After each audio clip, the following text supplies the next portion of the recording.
안녕하세요. 현지 시간의 이현지입니다. 굉장히 많은 시간 동안 호텔에 대한 내용보다는 비즈니스 인사이트, 에티켓, 매너, 다른 분들을 초청해서 이야기 나누는 시간을 많이 가졌어요. 다시 본론으로 돌아오려고 합니다. 호텔은 과연 어떤 곳인지, 그리고 어떻게 발전해 왔는지 좀 재미있고 친근하게 제가 이야기를 풀어드리도록 하겠습니다.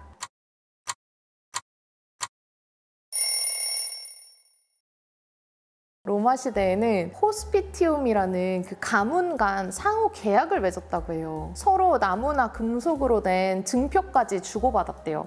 이게 무슨 약속이냐? 상호 계약을 맺은 다른 가문의 집에 놀러 가면 무조건 무료로 서로 간 숙식을 제공해야 됐다고 해요. 그때 그 주고받은 그 증표를 그 밑에 자손들한테 물려주기도 했다고 해요. 왜냐면 내가 어디 가면 공짜로 잘 수 있는 약간 회원권 이런 거잖아요.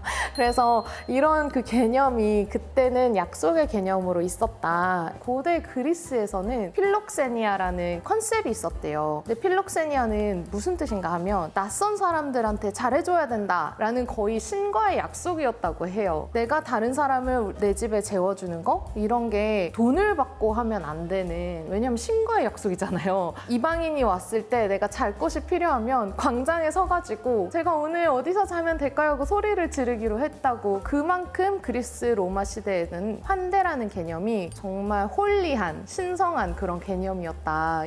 이게 저한테는 되게 재밌게 다가오더라고요. 그래서 로마 제국에서는 교통망이 정말 좋았다고 해요. 신전을 찾아다니거나 상인들 아니면 나라의 일을 수행하는 그런 사람들이 정말 공무 수행을 위해서 여행을 정말 많이 다녔다고 하는데, 교통망을 이용해서 다니는 사람들은 만시오라는 그런 중간중간 자고 갈 수 있는 숙소를 만들어 놨는데, 그 터가 지금도 이제 그 지역에 가면 거의 한 100개 좀 넘게 터가 있다고 해요. 걸어서 갈 수 있는 평균적인 거리가 영국 개념으로 20마일이라고 하더라고요. 그만큼의 거리를 두고 만시오라는 공간들을 만들어 놨다고 해요. 로마 제국이 멸망한 후에 1000년 동안 여행이 완전히 쇠퇴했었어요. 정말 그 시대의 로마는 대단했구나 라고 좀 생각이 되더라고요. 중세 시대에는 정말 종교적인 이유로 많이 다녔거든요. 그래서 여행자들이 수도원에서 많이 묵었어요. 수녀원이나. 그리고 또 거기서 나타난 게 우리가 여인숙, 막 여관 이렇게 하잖아요. 그 인이라는 개념, 그리고 또 말을 끌고 다녔기 때문에 코칭인이라는 게 있어요. 코칭인은 말도 이제 마구간에 같이 넣을 수 있고, 여인숙의 개념이 그때 이제 나타났다. 또 호텔은 그럼 무엇이냐? 프랑스어에 오텔이라고 해요. 왜냐면 H를 묵음으로 해서 호텔이 아닌 오텔이라고 하는데, 대부호의 대저택, 공공기관 이런 뜻이었어요. 예전에는 대부호나 귀족들이 가지고 있던 대저택들이 정말 손님을 맞이하는 장소로 쓰였잖아요. 프랑스 대혁명을 거치면서 그때 그 귀족들의 대저택들이 다 몰수가 됐대요. 그게 상업적인 시설로 아예 정말 진짜 지금의 호텔 같은 그런 좀 손님을 맞이하기 위한 숙소 같은 그런 상업적인 공간으로 변모하기 시작했다고 해요. 거기에서 유래된 그런 단어라고 합니다. 이 호텔이라는 거는 결국 공간이고, 공간이라는 거는 사람들의 니즈와 사회적인 변화에 따라서 굉장히 변하잖아요. 그래서 18세기 후반에 무슨 일이 일어났냐면 산업혁명이 일어나요.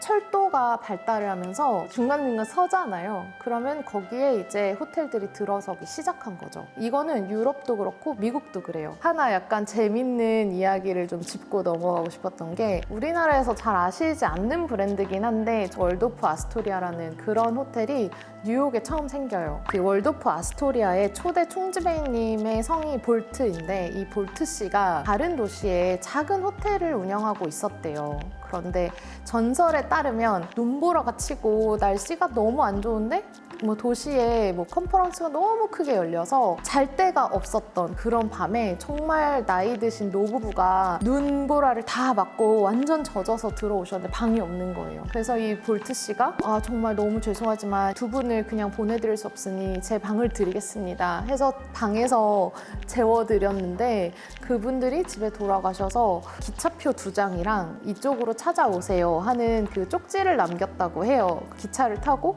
갔는데 알고 보니까 그분이 그 아스토어 가문의 주인이셨고 여기에 만들 호텔을 맡아주세요 했다는 전설적인 얘기가 있어요. 그러면 이제 우리나라의 호텔 역사로 들어가 볼게요. 우리나라 최초의 호텔이 어디서 생겨났을까를 생각하면 서울 같잖아요. 근데 아닙니다.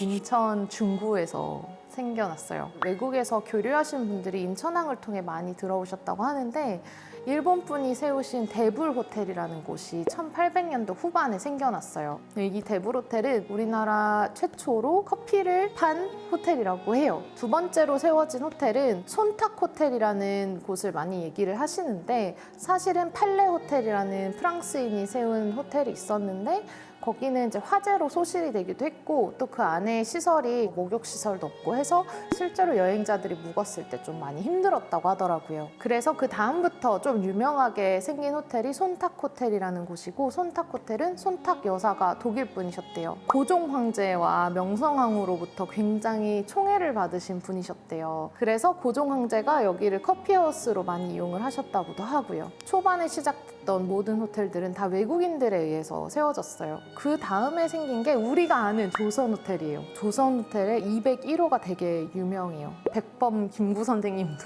거기서 묵으셨다고 하고 그 시대의 명사들이 항상 묵었던 곳이 조선 호텔의 201호라고 합니다. 그래서 우리나라 호텔의 시작은 그리 했으나 88 올림픽 때문에 80년대 초반부터 이제 호텔 건축 그 붐이 일어났다고 해요.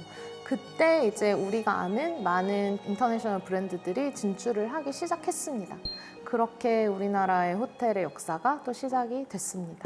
저는 되게 이야기를 좋아하는 사람이에요. 그래서 호텔이라는 학문을 접근할 때 너무 어렵게 접근하면 이게 재미가 없더라고요. 오늘은 호텔의 역사와 재미있는 에피소드들, 제가 재미있다고 느꼈던 이야기들을 오늘 많이 공유를 해드렸어요. 이로 인해서 호텔에 대한 그런 마음의 거리가 조금 더 좁아지셨으면 하는 그런 바람이 있습니다. 다음에 더 재미있는 이야기로 돌아오겠습니다. 오늘의 현지 시간은 오후 2시 50분입니다. 감사합니다.